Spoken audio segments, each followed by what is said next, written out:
একদিন মাটি আকাশকে বলল, তোমার ওই সব বৃষ্টি, সব আলো তো আমার বুকে এসেই ঝরে পড়ে, তবে কেন? তুমি এত দূরে থাকো, একটু কাছে এসো না।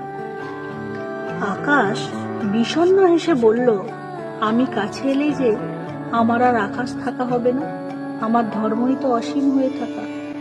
মাটি অভিমান করে বলল, তাহলে ওই যে দিগন্তের মায়া কেন, যেখানে মনে হয় তুমি আর আমি এক হয়ে গেছি? আকাশ দীর্ঘশ্বাস ফেলে বলল, দিগন্ত তো আসলেই আমাদের মিলিত হওয়ার জায়গা নয়, ওটা আমাদের চিরকালের দূরত্বের সবচেয়ে সুন্দর প্রমাণ।